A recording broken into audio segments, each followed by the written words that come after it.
Hello everyone and welcome to the Red Men TV. Hope all is well wherever you are. It's fine Monday morning here in Liverpool. I say fine, it's absolutely freezing, but we move on yet, bringing the news slightly earlier today because we do have the Red Men Originals podcast on a little bit later. And also, I'll be honest, this is usually the time when we record a final word show after the game, but there's been no game. So we thought you might as well get on here early. Going to be speaking about Arsenal and their reported interest in Andre a little bit later on. Also, James Pearce has provided an update on Liverpool's search for a sporting director. But first, going to start with a little bit of news that happened over the weekend. And broke over the weekend, I should say. By the way, let me know in the your thoughts in the live chat. I'll bring some of those out throughout the show. Right, let's have a little start. Paul Joyce then, and obviously this has been reported elsewhere since it's been confirmed by Liverpool. Liverpool's trip to Manchester City on November 25th will now kick off at 12:30 p.m. It's the third time this season that Jurgen Klopp's side will be in the early slot immediately after an international break. The 14th time since Jurgen Klopp's been Liverpool manager that the game after the international break is an early kickoff.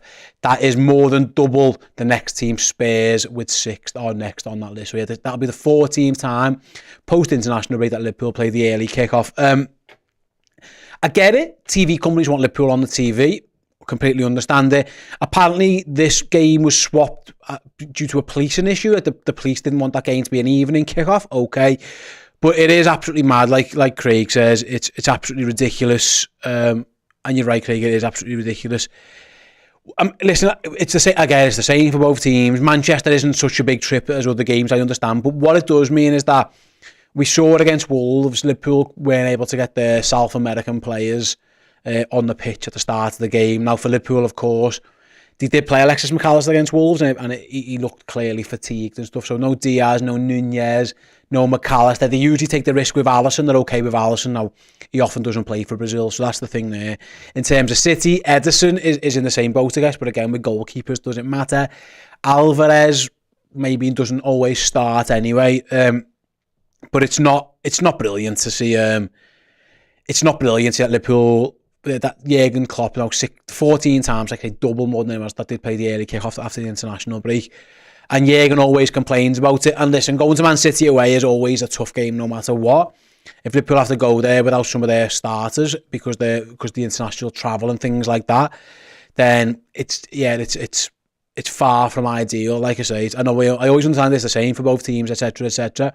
But I think it is definitely a disadvantage for any team to be the early kick-off after an international break, and for Liverpool, since Jurgen Klopp arrived, to be more than double anybody else. It is a severe disadvantage, and it's not great. Jurgen always complains about BT Sport / TNT Sport, and he might be doing the same here. Like I say, I think in this regard, I'm right in saying it was a police issue that they didn't want the game to be 5:30, hence why that game was swapped with Brentford Arsenal. But it's just rubbish, really, isn't it? Liverpool are going to go to City away in an early kick-off. It's a tough game anyway. We'll see how their players are, who's available and who isn't for that game. But Liverpool could put their best 11 out against Manchester City and maybe not win, such as the strength of City. If they have to go there a bit hampered because of fatigue and things like that, it's not brilliant. It isn't what it is. John Brooks says, I don't care what anyone says, City are doing this on purpose. LFC should not be putting up with this. Move it to Sunday or Monday night. Again, I think it was the police who didn't want it to be an evening game. I think I'm right in saying that, John. But yeah, it's a big advantage, I think, for City if Liverpool haven't got potentially three of their, what you'd probably say in their starting 11. City may be without Alvarez, unless there's someone else, and maybe... not great. It isn't absolutely brilliant. Before we move on then, John O'Toole says, Steve, what do you think about the Robbo situation? So obviously Robbo injured the shoulder playing for Scotland. At time recording, Liverpool haven't released anything on an injury update or nobody else. I know James Pearce reported a few days ago rather, that there's reports of a dislocation. We'll see how Robbo is. I know Neil Jones, friend of the show, sent out his Substack report this morning who said Liverpool still haven't had any official diagnosis, so we're still waiting for it. But either way, the thing with shoulders, it can be 2 weeks, it can be 3 months, it can be 6. You just don't know how bad the injury was. Look at Mo Salah, post-Champions League final. He was severely hampered during the World Cup, which was months after the incident with Sergio Ramos. There's been other players who the shoulder's been popped back in and they feel fine and there's no damage and they go straight away. So we're still waiting for it, but yeah, it's a worry. Again, ahead of the derby, you'd be surprised if Robertson is fit for the derby game. and we'll see. It could be months. It could be Christmas. It could be anything. We're just waiting. It's not great. Yeah, and as Jake says, sorry, I think it's the John before. Hopefully Jake says, hopefully it's not too bad and we need him. Yeah, we absolutely do, Jake. You're absolutely right. Liverpool could do have Andy Robbo back sooner rather than later.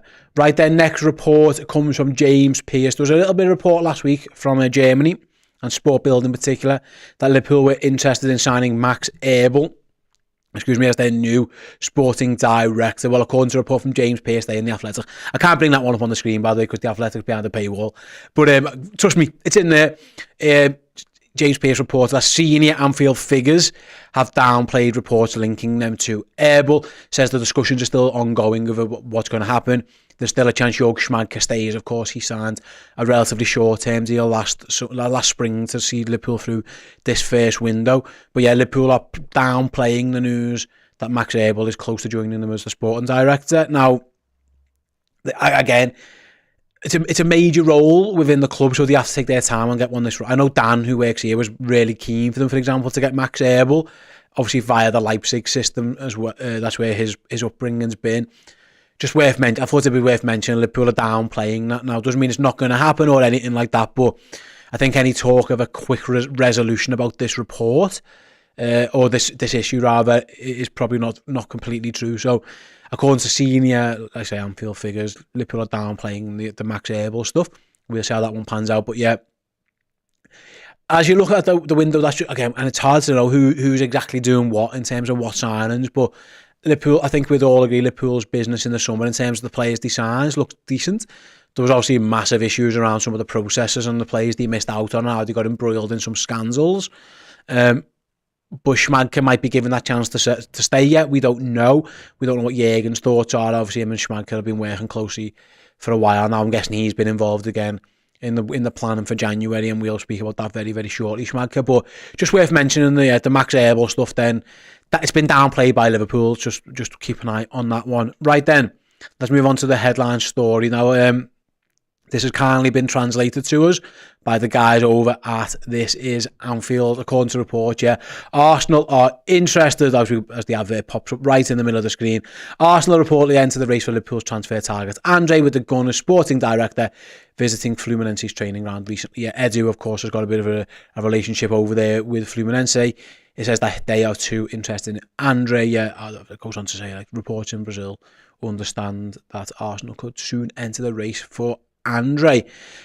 Liverpool, again, it was reported last week again by Tim Vickery, who knows South American Brazilian football pretty well, that Liverpool, he said Liverpool had expected to sign him.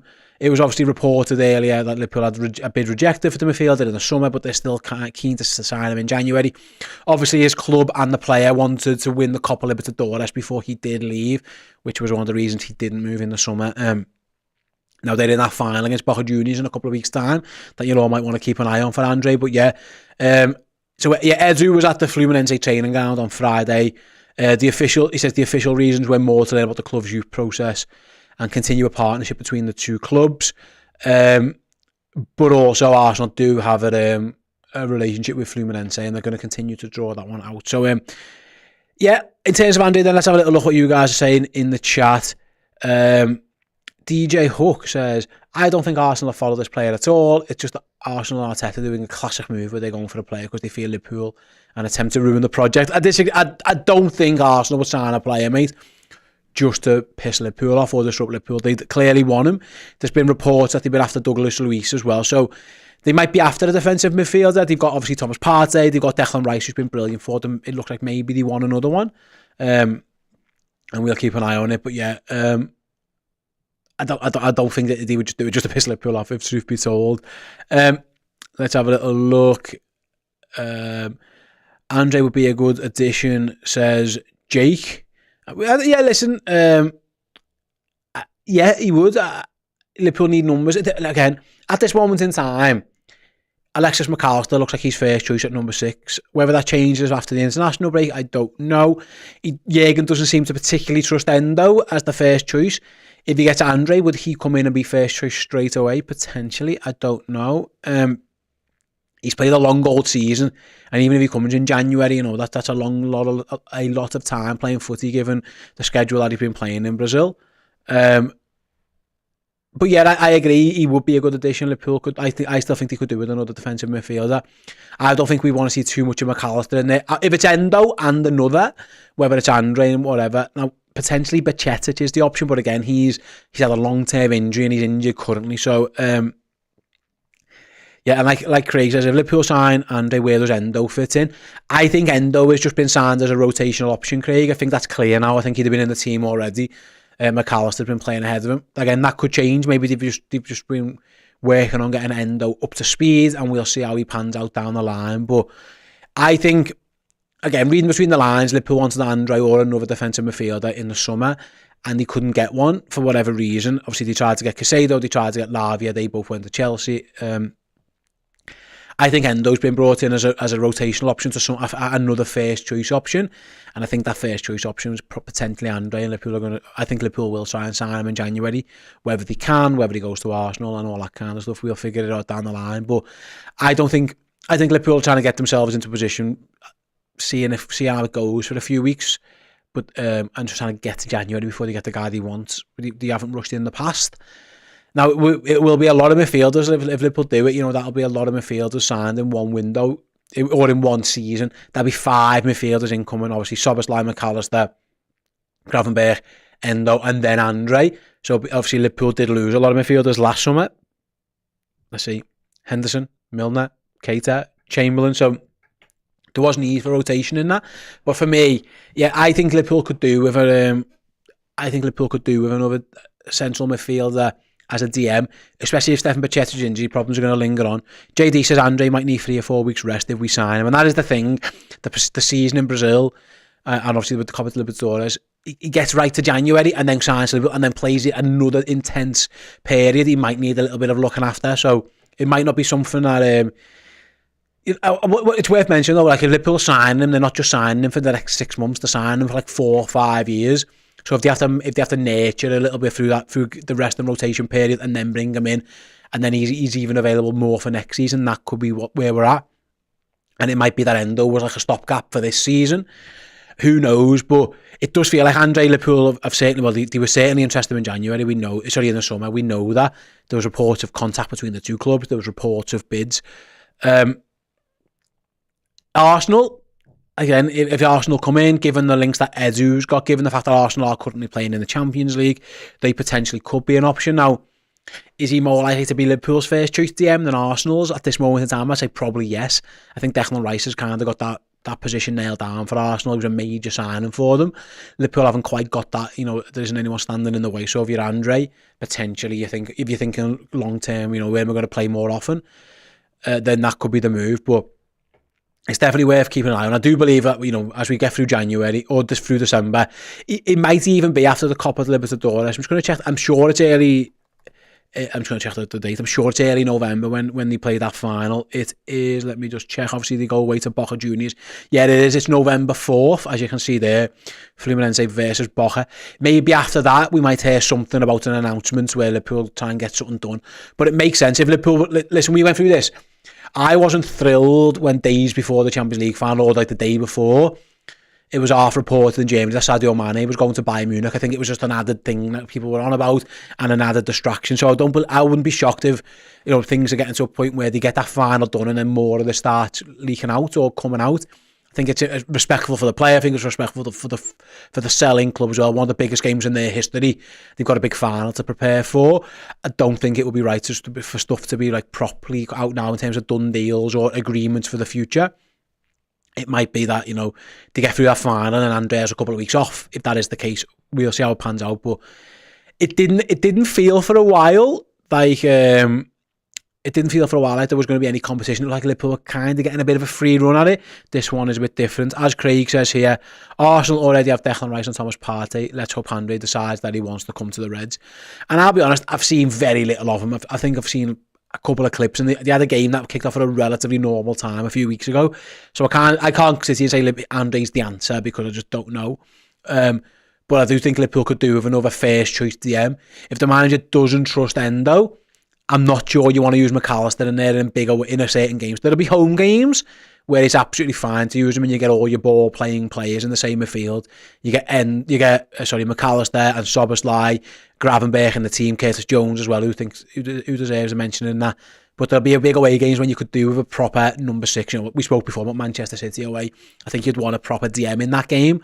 At the moment, Endo would be the choice. And I've got a sense that for whatever reason, at this moment, the manager hasn't clearly seen what he wants or doesn't think Endo's up to speed. Maybe this little break they've had and they can work on a few things.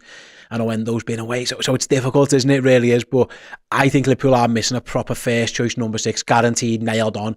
It's hard to hodgepodge that position a little bit. If you look at the best teams, all the best teams just have somebody in that position who they just know and they rely on. So you look at City, of course, with Rodri and how much they've missed him since his suspension. I mentioned Arsenal before with Declan Rice. It looks like Spurs have got something going on with the Bentancur or Basuma. They've had like the proper players in that position. I know United and Casemiro have had issues, but they've all got somebody who they can kind of rely on. Liverpool haven't really got that yet. They've been kind of working their way through it. And as Gabba says here, if we bring in Andre and then McAllister can move up the pitch, and you're right. Now where McAllister goes and plays, I don't know. Szoboszlai's in the team. He's Liverpool's best midfielder. I think Gravenberch, Jones have both been good in that position, so McAllister might have a bit of work on his hands to get up there. But yeah, I'm kind of with that as well. I would like McAllister to become more of an option as the number 8 and let Liverpool rotate around those positions with quality and have a first choice DM. But we'll see how all that one pans out. But it's definitely worth keeping an eye on. The Arsenal links and stuff like that. My guess is I still feel like Liverpool are probably going to sign him, but that is just a hunch. I don't know obviously I've got no information on it. It just feels like something that the Liverpool, when they didn't go big in the summer, it felt like maybe they had a little nod and wink towards January. Like I say, with all parties agreeing, let them go and try and win the Copa Libertadores, and then we'll go from there. But yeah, if you haven't watched this one live, guys, do let me know your thoughts in the comment section. Let me know your thoughts on the early kickoff, on the sporting director stuff, and then again on Arsenal's links with a move for Andre. Before I shoot off, I want to let you guys know later on this very channel, Paul and the gang will be back with the Originals podcast. That is later this afternoon. And after that, over on redmenplus.com, they'll have the Bias Football podcast as well, where they'll be talking, amongst other things, about Manchester United and the reported takeover or / investment from Jim Radcliffe and the Qatari bid falling through. That will be available for you over on Red Men Plus. But yeah, I'm going to start shooting off now. So thanks everyone for joining me in the chat. You guys are the best. That was your news update. We'll be back with another one tomorrow. See you all soon. Thank you so very, very much for checking out the video. If you enjoyed it, drop a like. The season is now well underway. If you need extra Red Men content, be it podcast, videos, documentaries, interviews, and general shows, fill your boots on redmenplus.com today.